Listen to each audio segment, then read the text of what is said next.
안녕하세요. 피할 수 없는 운명 시간입니다. 185번째 시간이고요. 오늘은 재물과 여자 문제로 고통을 받는 남자분 사주로 피할 수 없는 운명을 들여다보도록 하겠습니다. 자, 오늘 피할 수 없는 운명의 첫 번째 포인트는 자영살입니다. 자영살은 말 그대로 스스로 형을 가한다는 것이죠. 그래서 이게 흉하게 잡혀 있으면 지나친 욕심, 분수에 맞지 않는 행위로 자만 방종등으로 망가진다는 얘기예요. 그래서 사주팔자에 자영살이 흉하게 잡혀 있으면 욕심하고 분수에 맞는 행동을 해야 된다는 얘기죠. 자, 두 번째는 그릇입니다. 무슨 얘기냐? 자기에 맞는 그릇대로 행동을 해야 된다는 얘기죠. 행보를 해야 된다는 얘기죠. 내 그릇이 조그만한데 담는 것을 많이 담다 보면은 그릇이 깨져버린다는 얘기죠. 그래서 그릇 사이즈를 파가지 않고 그렇게 욕심을 부리게 되면은 큰 탈로 이어진다는 얘기죠. 바로 손재, 관재 이런 걸로 이어질 수가 있다는 얘기예요. 자기 그릇이 작은 그릇으로 태어났는데 대운이나 세운이 좋아진다 해서 그릇이 커지는 건 아니죠. 그래서 그 그릇에 맞게 행보를 해야 된다는 거 꼭 기억해 두시고, 마지막 세 번째는 지장간입니다.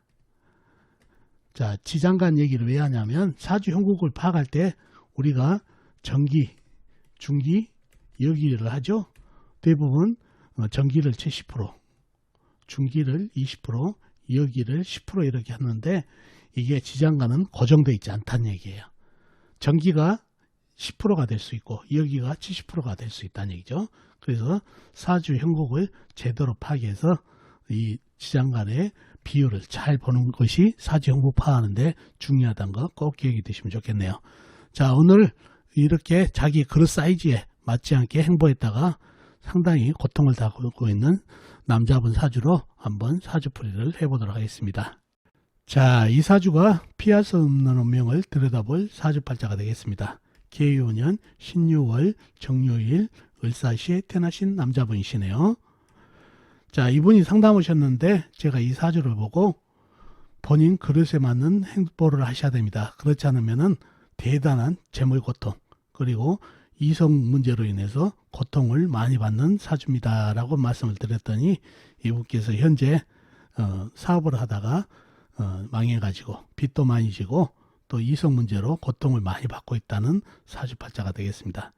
자, 사주에 어떤 것을 보고 그런 얘기를 했는지 사주 형국을 파악해 봐야 알겠죠. 사주 형국을 파악하기 위해서 오행의 분포부터 알아보겠습니다. 먼저 일간이 내편부터요. 일간의 내편에 오행이 세력이 강하면 사주가 강해지고, 반대로 상대편 일간의 힘을 빼는 오행이 세력이 강하면 사주가 약해진다는 얘기죠. 자, 일간이 정화, 자금, 불로 태어났네요. 불의 내편은 비겁인 같은 불이나 불을 생해주는 땔감인 나무가 내편이 되겠습니다. 먼저 비겁인 불부터 찾아볼까요? 불은 시지의 사와 큰 불이 있습니다. 그리고 다른 데는 없고 지장간 없고요. 다음에 불을 생해주는 땔감인 나무를 찾아볼까요? 나무는 시간에 을목 작은 나무가 있습니다. 그리고 다른 데는 없고 지장간에 없고요. 그러면 나와 있는 내편은 사와 큰 불과 을목 작은 나무뿐이네요. 이렇게 되면 사주가 매우 약해질 가능성이 많은 사주팔자가 되겠죠. 상대편도 한번 찾아봐야 되겠죠. 일간의 힘을 빼는 오행 뭔가요? 식상 일간이 생하면서 힘이 받고, 재성 일간이 극하면서 힘이 받고, 관성 일간이 날에 극하니까 일간이 힘이 약해지는 이 세 가지가 상대편 오행이 되겠습니다. 식상은 뭔가요? 불이 생해주는 오행이니까 흙이 되겠고, 재성은 쇠, 관성은 물이 되겠습니다. 먼저 식상인 흙부터 찾아볼까요? 흙은 사주팔자에 나와 있는 건 없고 지장간, 시지, 사환의 무토가 암장되어 있네요. 다음에 재성을 찾아볼까요? 재성은 쇠죠. 쇠는 연지의 유금, 작은 쇠, 월간의 신금, 월지의 유금, 일지의 유금, 작은 쇠가 있습니다. 그리고 다른 데는 없고 지장간, 시지, 사환의 경금, 큰 쇠가 암장되어 있네요. 다음에 관성인 물을 찾아보자고요. 물은 연간의 개수, 작은 물이 있습니다. 그리고 다른 데는 없고 지장간에 없고요. 자, 그러면 상대편의 세력이 대단하죠. 유금, 신금, 유금, 유금, 쇠기운, 작은 쇠기운, 개수, 작은 물까지. 내 편이라고는 사화와 을목뿐이다 보니까 사주가 약해졌네요. 자, 사주가 약해졌는데 우리가 지장간을 잘 보라고 그랬죠. 지장간의 비율을 봐야 또 사주 형국을 제대로 읽을 수 있다는 얘기죠. 자, 사화를 보십시오. 사화는 큰 불이죠. 이 지장간 안에 뭐가 들어가 있죠? 병화, 무토, 경금이 들어있죠. 이 사화에서 가장 지장간 중에서 힘이 센 게 뭘까요? 바로 경금의 힘이 상당히 세졌네요. 왜? 사주에 쇠기운의 기운이 이렇게 강하다 보니까 경금이 한 40%는 힘은 발휘하고 있는 것 같네요. 병화도 40%, 무토가 한 20% 해가지고. 그래서 경금이 원래는 10% 정도 힘을 발휘하는데 이 사주에서는 쇠기운하고 물기운이 장악하고 있어서 사화 안에 있는 경금이 힘을 쓰고 있다는 얘기죠. 병화의 힘이 약해졌다는 얘기죠. 이 얘기를 왜 하냐? 지장간의 힘을 느껴야 이 사화가 어느 정도 힘을 갖고 있는지를 알 수 있다는 얘기죠. 그래서 큰 불이지만은 불의 기운이 많이 적어졌다는 걸 아시면 되겠네요. 그래서 이 사주는 신약사주까지 가버린 그런 사주팔자가 됐네요. 자, 신약까지 갔고 영신은 뭔가요? 영신은 사화가 되겠죠. 큰 불이 없으면은 이 쇠들을 감당할 수 없게 되겠죠. 그래서 사화가 영신이 되고 희신은 뭔가요? 희신은 나무가 되겠죠. 나무가 와서 목생활을 시켜주면 좋겠네요. 불기운이 와서 화급금을 좀 해줘도 되고 일간에게 도움이 되니까 불기운도 희신이 되겠네요. 나무 기운이 가장 좋은 희신이 되는 그런 사주팔자가 됐네요. 자, 이 사주의 병이 뭐죠? 가장 강한 호행이 바로 유금, 신금, 작은 쇠와 사환의 경금도 힘을 발휘한다고 그랬죠. 쇠가 가장 병이 됐습니다. 쇠가 병이 됐다는 것은 바로 정화일주에 쇠가 뭐죠? 재성이죠. 재성이 병이 됐다는 얘기죠. 재성을 취할 수 있는 힘이 약한 사주고 재성이 나한테 짐이 됐다는 얘기예요. 그리고 물도 나한테는 짐이죠. 그런 사주팔자가 됐네요. 자, 그러면은 요런 사주 있죠. 내가 재물이 짐이 된 사주, 자기 그릇을 알아야 된다는 얘기죠. 그릇 사이즈가 너무 적죠. 여기다가 이 많은 재물을 담으려고 그러면은 재를 담으려면은 깨진다는 얘기죠. 그죠? 운에서 나무가 온다 해서 이거를 다 감당할 수 있는 사이즈가 되나요? 안 되죠. 사환의 경금도 있고 그래서 여러분들이 이렇다는 얘기요. 선생님 대운이 이분한테 유리하게 좋게 흘러가는데요. 그렇게 얘기할 수 있겠지만은 그 사이즈가 사주 원판에서 어떤지를 봐야 된다는 얘기죠. 운이 와가지고 이 재성을 감당할 수 있는지 없는지. 그래서 운이 왔다고 해서 그릇 사이즈가 늘어난 건 아니다는 얘기죠.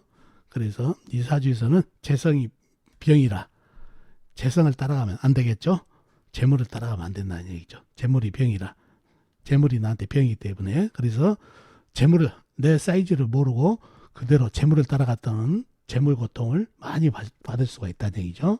그리고 이 재물이 유금으로 돼 있는데 이게 뭐죠? 유유 자영살이죠.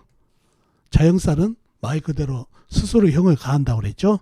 이런 자영살이 깊게 있으면은 지나친 용심, 분수에 맞지 않는 행동, 그 다음에 자망, 방정 등으로 형을 당한다는 얘기예요. 자, 자영살이 더블로 껴있죠. 연지, 월지, 일지로 이렇게 세 개가 있으면은 자영살이 더블로 보시면 되거든요. 그래서 자영살 스스로 형을 가한다는 살이 더블로 발생하고 그 다음에 이게 재성으로 잡혀 있다는 얘기죠. 그래서 재물로 인해서 스스로 형을 당할 수 있다는 얘기죠. 손재, 관재 이런 거를 당할 수 있다는 얘기죠. 행액을. 그래서 재물 고통으로 상당히 고통을 받을 수 있는 그런 사주팔자가 되고 이 재가 또 남자분한테 뭐죠? 재성은 바로 이성이죠. 그래서 이성 배우자로 인해서 고통을 받을 수가 있다는 얘기죠. 이성 문제로 인해서. 그래서 이런 사람분들은 재물을 쫓으면 안 된다. 사업 또는 상업을 하게 되면은 100점 100패가 된다는 얘기죠. 아까도 말했다시피 사주 원판이 이러는데 운이 좋아진다 해서 그릇 사이즈가 커진 건 아니다는 얘기죠. 반드시 사주 원판에 잘 맞는 그 길로 가야 편안함을 가질 수 있다는 얘기죠. 이는 상업을 안 되게 되면 뭐죠? 이 사주에서 발달될 게 뭐이죠? 유금 또 이 유금이 도화살이죠. 천간에 있는 신금도 도화, 유공하고 똑같으니까 개수도 자수하고 도화, 을목도 묘목하고 똑같아서 도화, 도화살이 상당히 발달되어 있네요. 그러니 손재주가 좋다는 얘기죠. 정유일주에 꼼꼼함도 있고, 그러니 이런 분들은 본인의 기술 또는 기능을 가지고 가면은 좋겠다는 얘기예요. 그러게 되면은 재물 안정을 충분히 취할 수 있다는 얘기죠. 남다른 이런 기술, 기능, 소질이 있기 때문이죠. 그래서 재물을 쫓아가지고 사업이나 상업보다는 이런 기술, 기능으로 가게 되면은 재물 안정을 가질 수가 있습니다. 특히 불기운이 약하기 때문에 전기라든가 전자 이런 쪽으로 가게 되면은 도움이 더 되겠죠. 그래서 이 사주팔자는 자기 그릇에 맞는 기술, 기능으로 가면은 아주 평탄한 삶을 살지만은 이런 자영살, 재물이 자영살로 잡혀 있으면은 이런 사주가 사업 상업으로 가고 재물을 쫓아가게 되면은 큰 낭패를 본다는 얘기죠. 근데 묘하게 이렇게 재성이 흉하게 잡혀 있는 분들이 재물 욕심을 내고 무리수를 두더라고요. 이성 문제에서도 이성 욕심을 내고요. 그래서 문제가 된다는 얘기죠.